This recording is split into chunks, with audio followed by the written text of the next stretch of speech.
Well, I got a special day for everybody. I'm just spending the afternoon on the Columbia River. Of course, it's springtime. It's March. It's actually March around 22nd. It's really been a cold spring.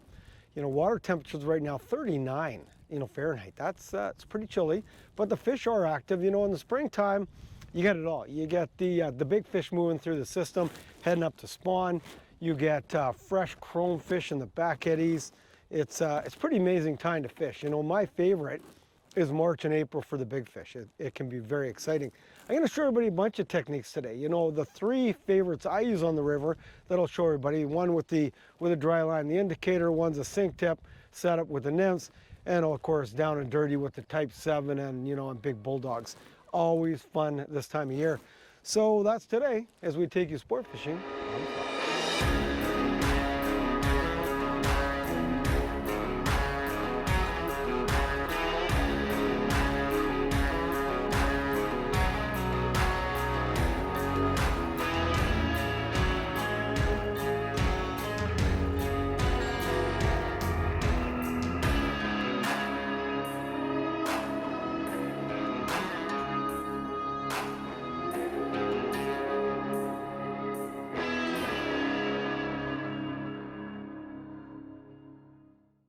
Sport Fishing on the Fly is brought to you by Maui Jim Sunglasses. First Tellurium Corp., the future of mining. And Hardy Rods and Reels.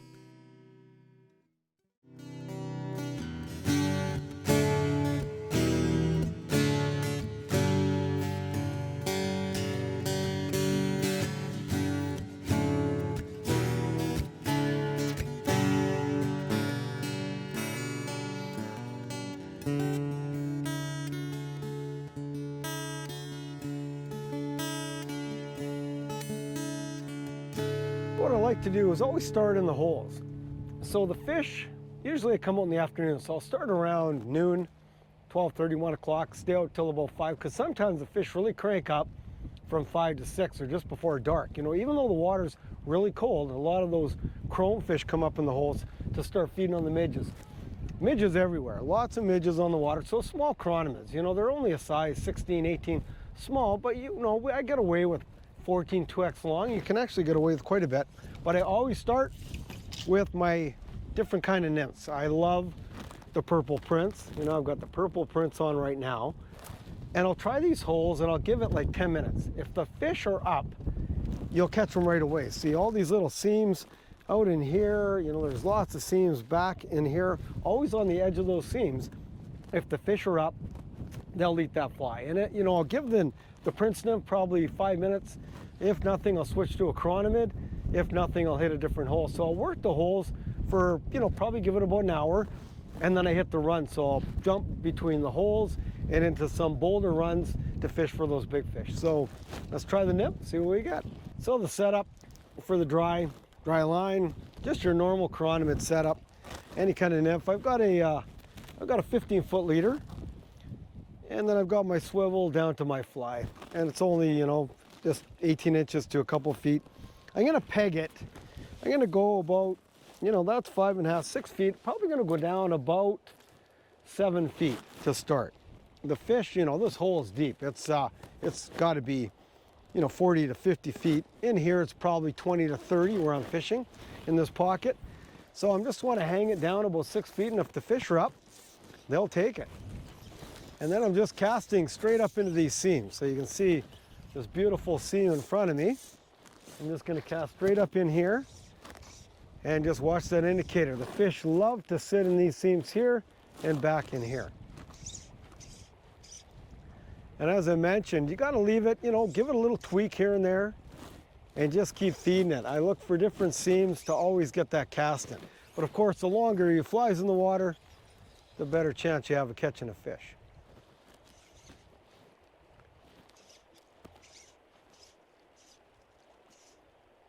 And always stay in tune with your line too. You can see I'm just picking up my line. Lots of currents in the river. They flow all over the place. So you always want to keep pulling up on that line without moving the fly too much. Doesn't hurt to give that fly a little motion here and there. Oh, Oh, and that guy hit right there. I was just a couple of casts right after, and this guy hit. So again, that was on the Purple Prince. So a really good one to start with. You know, I like as it gets more into April, May, when the really, you know, larger midges come off, you get the blue wing olives, you get some bigger fish. Oh no, and he popped me off. I got hung up in my, in my rope here. Ah, oh well, did he bust me? Ah, yeah, darn. Oh, broke me off. I got caught up in my, I got a special cable for my net so I don't lose it, and I got hung up in there. Ah. Okay, here we go again. Put on another fly. Let's go again. Whoa, whoa, whoa, there's another one. Oh yeah, good way to start. Oh, nice little, oh, the first one was a lot bigger, but nice little chrome fish to start. You know, and again, that's all in that Purple Prince. So that's one of my favorite patterns to start with, the Purple Prince. I'll switch over to some jig nymphs after, but oh, this little guy, not even worth showing. Hold on.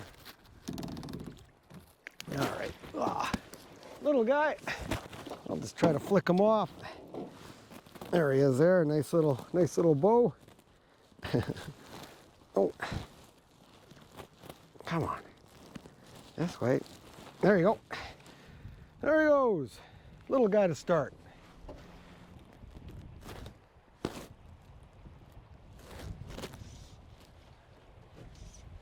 There we go. Oh, oh, there. Just like that. Whoa, whoa. It's awesome. Oh, nice. Oh, that's where you get the chrome bullets, you know, when you get out here, you know, mid-May or mid-March, perfect time. And a lot of, so what you're gonna do is as we progress in the day, you're gonna see that I'm getting a lot of chrome fish in the holes. Like a lot of these fish are just in here feeding. They feed on the midges all winter long, they stay healthy. And you get smaller chrome fish, but when I get down to the bigger holes, I'll get some really nice big, you know, 24-inch chrome fish in the holes. And of course, those big boys sit in the run. They're moving up, they're doing their thing, and I'll get some big males today. But I'll show this guy, another smaller fish, but a nice little chrome bullet. Yeah, nice little chrome guy. Oh, beautiful. Just get him, oh, look at that, unbuttoned. There's the Purple Prince, always a killer. I'll hold this guy up. Got my net so it's not gonna float away. Just a little guy, but you know what? Good one to start. I had that big guy on to start, but look at this. Yeah, look at these little guys. Little chrome bullets, you know, just beautiful. And there he goes. Excellent. Well, I'll keep working the nymph for a while. I think the fish are up. It's only about 1 o'clock. I think I've just started, have 3 fish on, a couple small ones, nice one to start. Keep working the Purple Prince. I would change over, again, I would change over to a Corani if I wasn't having any luck on the Purple Prince.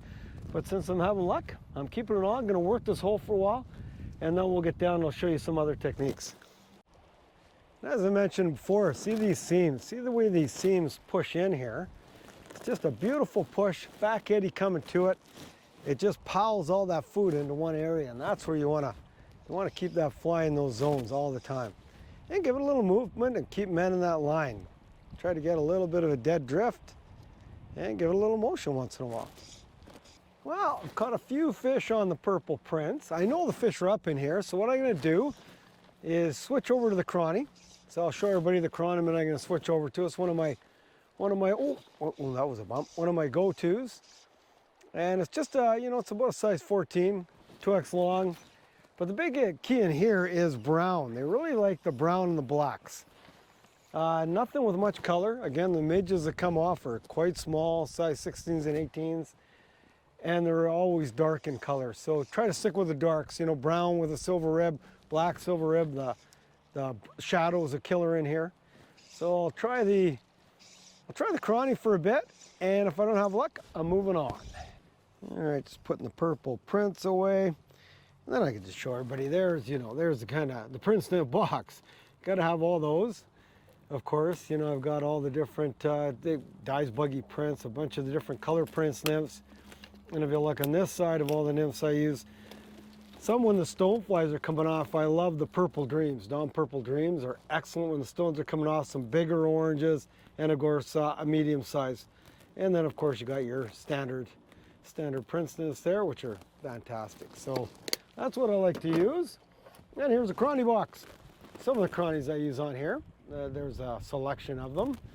So the biggest one, or the one I like the most, is this one here. Now it's the size, it's fairly small. It's about a size, 14 2x long. This guy here, I got the little red bud on it, or the white head I just use with the paint, and it's orange. Got even a little bit of a red body. Sometimes I'll tie a maroon, but it works very good in here. So let's try this guy for a bit. Give it 10 minutes and see if we can get some on the chrony. Okay, I got the chronomid on now. I just had a hit and I missed them. So we'll see. Maybe they'll get on the midge a bit. So those are two you definitely want to bounce between. You definitely want, the Freschi jig nymphs. Any kind of jig nymph is good. I usually use those a little bit later, like I said, May, June. But really, the Prince nymphs, small Prince nymphs, and the cronies. Oh, one just rose out there too. The small cronies and the Prince nymphs really in March, April is my favorite in these pockets. And there are fish moving. I just saw another one rose out there for a midge, so they're eating the midges off the top, the adults. But you don't want to be working a size 18 midge out there dry, especially when there's not many coming up. I like the blue wing olive hatch in April. That's when it gets a little more exciting. Oh, that's in a perfect little pocket out there. Come on. Eat it. There he is. I got him. And he did eat it. See a beautiful, beautiful seam. Oh, and again, smaller fish feeding right now. Oh, just these little guys. But that's all right. You know what? It's good action. Getting to see the bobber go down. I love when the bobber goes down. Let's get this little guy. Yeah, he's barely net worthy, but he ate the chronomid. So the midge is out. Let's see. It's already popped out. No, it hasn't. Here. It's caught in the net. Okay. Ah, it's just getting caught in the net. Oh, there it is. Okay. That on there. Oh, man. Come on. There. Oh, just a little guy. Just a nice little bow. Let's let him go. There he goes. Come on. That's a perfect seam. Oh. And when they're on, you get that flying those seams, you're just catching a fish a cast when they're up. Oh, there we go. Oh, that's a good one. That's a better fish. Whoa, yeah. Okay. Just like that. You can call it. You get these beautiful pushes in these seams, and you just know, like I know fish are sitting there and I'm gonna get them. This one's healthy. This has got some weight to him. But geez, I just gave that another cast, and I wanted to, I want to get down to get to the runs, but I'm not going to get a chance. It's too good right now. Like the fish are up. It's a warm day in May, or in March. I keep saying May. It's March. I think March 24th today, and it has been a cold spring. Like again, the water temperatures are a little colder than normal, but the fish are active and they fight real hard. And this kind of water, this temperature, they scrap. I'm gonna get a close-up of this guy. I'm gonna turn on this camera and get a close-up of him because he's a good size. That is a better fish. Okay, whoa, this is gorgeous. Oh, beautiful Columbia bow, this one.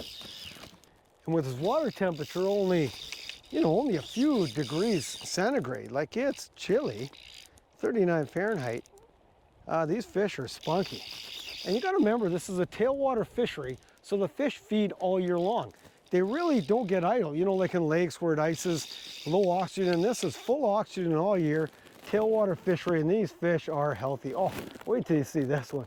This is a gorgeous, gorgeous bow. Oh my, it is beautiful. There, no, there he is. Oh man. Oh. Oh yeah, look at that. Look at how gorgeous that fish is. Look at the colors, like bronze. Oh, just spectacular. There he goes. Wow. Excellent. Whew. That's what I love to see. So that's all, you know, in a span of being here probably 40 minutes. 4 or 5 on the Purple Prince, 3 now on the midge, the chronomid. I think I'll give the chronomid, I gotta give it another 5 minutes because, you know, if I'm getting fish like that, I'm sticking around for a bit. You guys will have to wait on the other stuff down for, but I got all afternoon. So, wow, pretty spectacular. Okay, this is it, last cast. I've given it, actually I'll take one out here. I've given it a couple more casts, did about 4 or 5. And nothing. Flow's not great right now. It's kind of changed a bit, but this is it. Last cast. When we come back, I think what we'll do is, yeah, we'll head down the runs. I think when we get back, I'm gonna take everybody to the runs, start working our way down, and seeing if change over, show you the new setup, and change over to the full sink and get rocking with that. And see if we can land a few big boys for you. Here on the bench, we have a special treat. I'm actually going to give up one of my favorite personal patterns. It's a real good pattern in both rivers and lakes, especially in rivers, and it's called Don's Purple Prince. Make sure you have these materials ready before you tie the fly. We'll use a size 12 2x long nymph hook for the hook, some 6/0 black thread to tie with, black goose bites for the tail, some purple light bright for the butt, small copper wire for the rib, some purple light bright for the body, black saddle hackle as the collar, some black goose bites for the wing, and a 1/8 inch gold bead as the bead. To start the fly off, as always, I put my thread in and tied right to the back of the hook. Now I'm going to take just a pinch of my light bright because I'm going to form a bud on the fly and I want a very small amount here. This bud is only there to help splay out the 2 goose bites we're going to put in for the tail later. So again, just a small amount of dubbing and wrap in a small butt on the fly. Now that my butt's tied in, I've taken 2 black goose bites and I'm going to put them on either side of the hook, and they have a natural bend to them, so make sure the natural bend is pointing out. Lay them on either side of the hook and then we'll just wrap it over with the thread, and as we work back towards the butt, it'll naturally splay the goose bites on each side to form the tail. Now the tail's tied in, I've taken a strand of my copper wire, gonna wrap it in on the body, tie it in securely, and we'll leave this off the back of the hook to rib in a little bit later. Now the tough part is to try to dub in this purple light bright. It's not easy to work with, but I prefer, again, to dub it right onto the line, or the thread. So I started dubbing on the thread, and I'm keeping it fairly thin. If you have problems wrapping it, you know, the big key here is just keep going in one direction. But if you have problems dubbing on the thread, form a dubbing brush or dubbing loop and create a dubbing brush, and then it's easier to wrap. But I just keep wrapping it on here, and then we'll wrap all this forward to form the body on the fly. Now that I have the tapered body tied in, I'm going to go back and take the copper wire, and I'm going to go the opposite direction that I tied the body in and form about 5 to 6 ribs right up the fly until I get to the bead. After I've ribbed the body, I'm taking just a hackle tip. So I've got a saddle hackle, but just a tip because I want to keep the actual length of the hackle fairly small. I'm going to tie it in right behind the bead, cut off my excess, and then what I'm going to do is just take 2 wraps. Just 2 wraps, tie it off, and then wrap over my thread just a little bit just to get the hackle to move back a bit. So right behind the bead, just tie over your hackle just slightly, and that'll splay it back. Once the collar is tied in, I'm now going to take another couple of goose bites. I'm going to lay these right on top, just one at a time, and I'm going to make them about the length of the body. So I'm going to lay one on the top, just pointing out towards one side of the tail, right behind the bead, and take another goose bite and just cross over to the other side, make them about the same length, about the length of the body, and tie over. And once I've tied them in, I'm going to cut off my excess on the front. Now that I have the wings tied in, to finish off the fly, I'm just going to take my whip finisher, as I always do, and do a couple of whips. And that will just secure the thread onto the fly. So there it is, Dawn's Purple Prince. And I really mean it, it is a very effective pattern. It's one of my personal favorites. But what makes this key is the color of the body. And here are all the different varieties you have. I like the purple, but every one of these light bright materials is effective.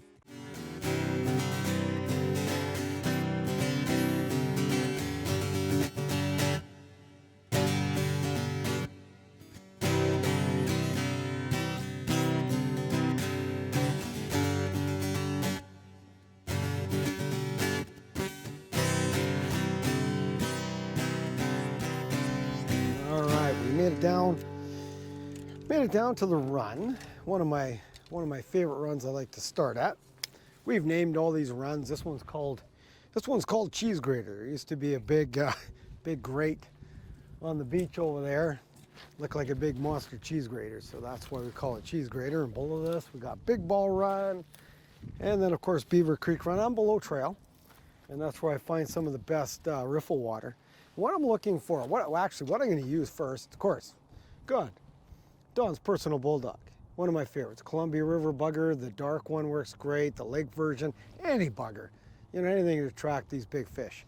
8-weight rod. I like an 8-weight rod with a Type 7 full sink because I'm kind of auto anchored in about 10 feet, and see how that comes up to a tail out. You can see the island there.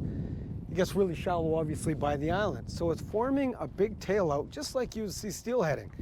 The fish will sit at the head end. I never worry about the smaller fish at the head end, but the big boys will lay through here, sit in here, and then move up. And you're looking for this.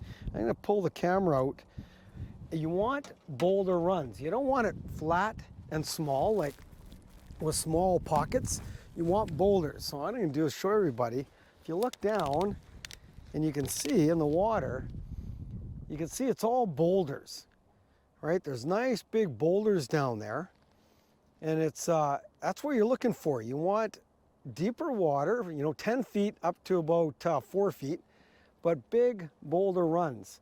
If you don't have the boulders in there, the fish aren't going to sit there, right? The fish like sitting behind boulders. They like sitting there. It breaks the current up, and that's where they like to be. If it's a real fast, straight through run where you've got really small rocks, smaller fish will sit in there, but those big boys won't. So that's what you're looking for. So what I'm going to do, I'm going to take some down across passes and work my way through here. Sometimes they're sitting out deeper, and sometimes they're sitting over in this softer water. So usually I like it about walking speed. Again, just like steelheading, walking speed water. You got a nice walk. That's where those big fish will sit. So we'll set up and we'll get going here.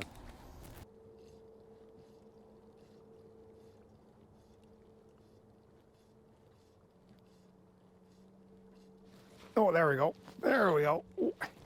Okay, that's a good one. Not a big guy, but a little smaller chrome guy.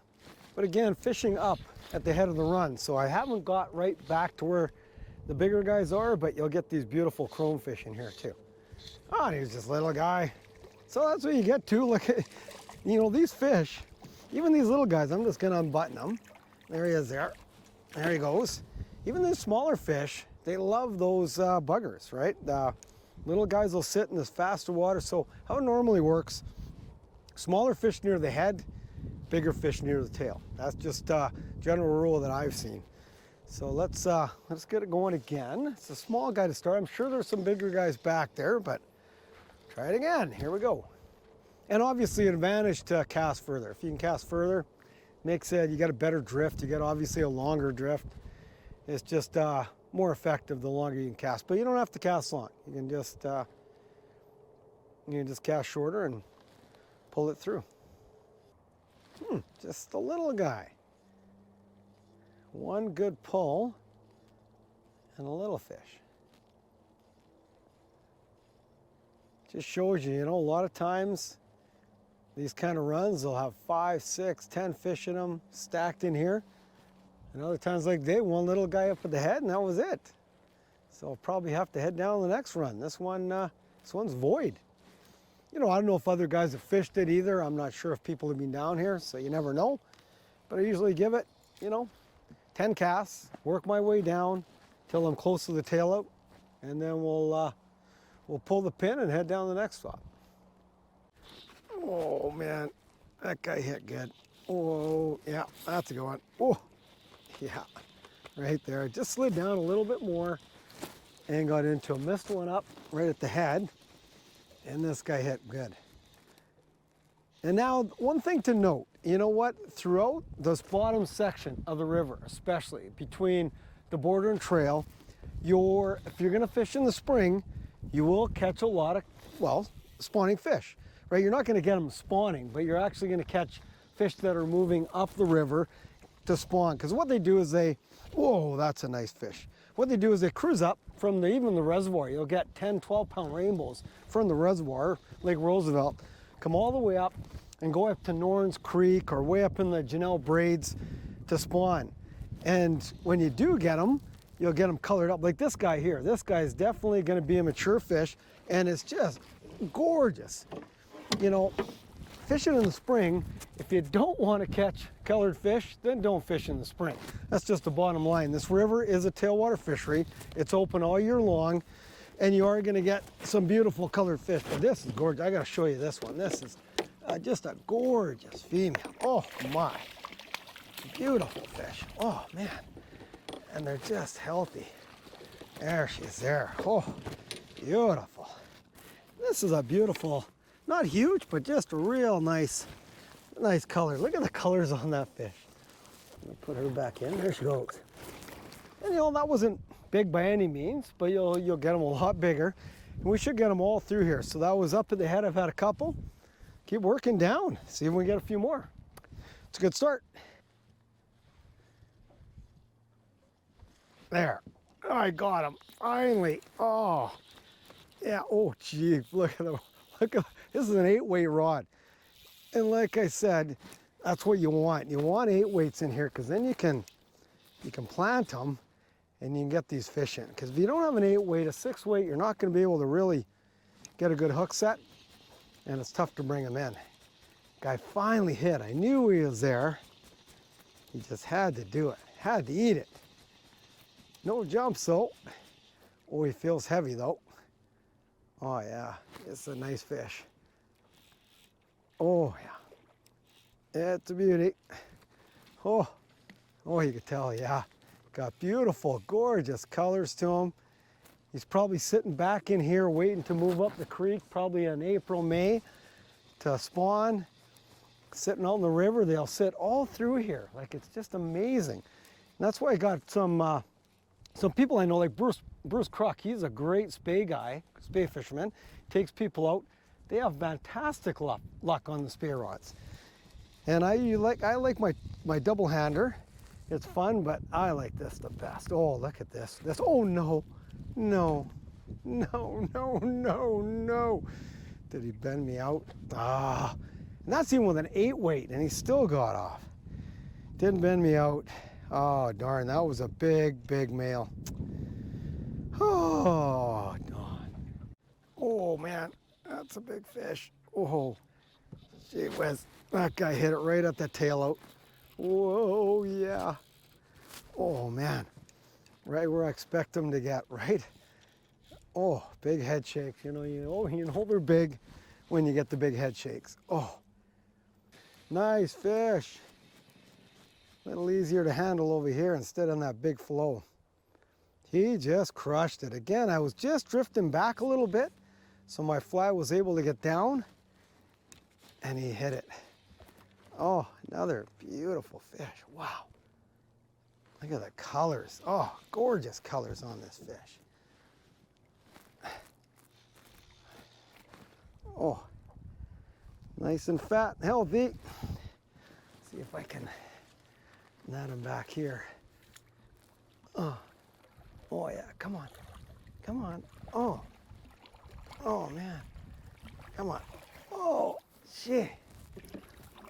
Oh man, come on. Oh, got him. Right where you expect to get him with the bugger. Oh, this is a healthy female. She's beautiful. There's the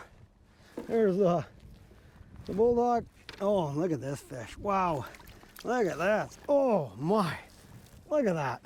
Look at the size of that fish. You know, that's a hefty 5 at least. It's beautiful, maybe heavier. But look at that, just the gorgeous colors. Oh, and there she goes. Wow. Outstanding. Right where I expected to get her, right out, probably in about 8 feet of water. Just pushing back right on that tail out. Huh. Okay. Well, we've done enough here. We landed some beauties, lost a couple. Gonna hit one more run quickly, and then I'm gonna try the big hole at the very end. I like that big hole just as the sun's going down. A bunch of the nice, 22 to 24 inch chromefish come up. So we'll try that. Whew. That was a good way to finish up here.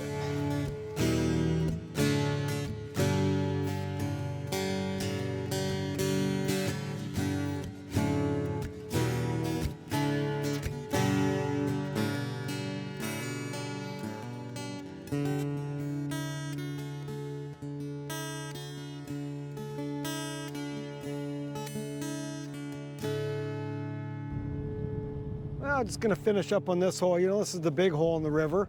It's like a big lake. It's actually 100 feet deep. When the water's up, it's even 120 feet.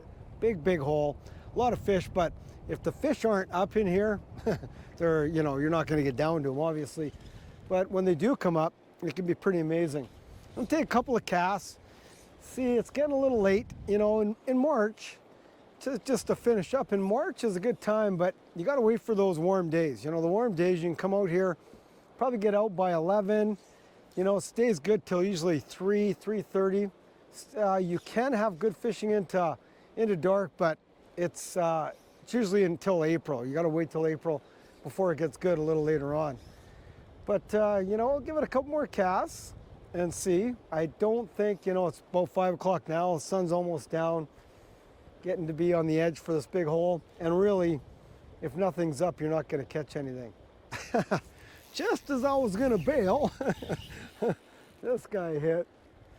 Oh, just give it a shot. I saw one further down. I was fishing up in the pocket, and I saw one rise further down here. So I just slid down, cast over there. Couple of casts later, and this guy hit it. It's all right. Well, this is a better way to finish. Showed you different techniques today. And, it was, again, the dry line setup. It was really good. 6-weight, 10-foot rod, my ideal. Again, for the big stuff, 8-weight rods, short lighters, just straight 12 or 15-pound test, fluoro. And that's the way to go. So if everybody enjoyed the show today, I'm gonna extra on this guy. Nice little chrome bullet. Oh, there he is there. What a great way to finish the day. So, when you're out here though, take care, conserve our waters. We'll see you next time we take you sport fishing on the fly.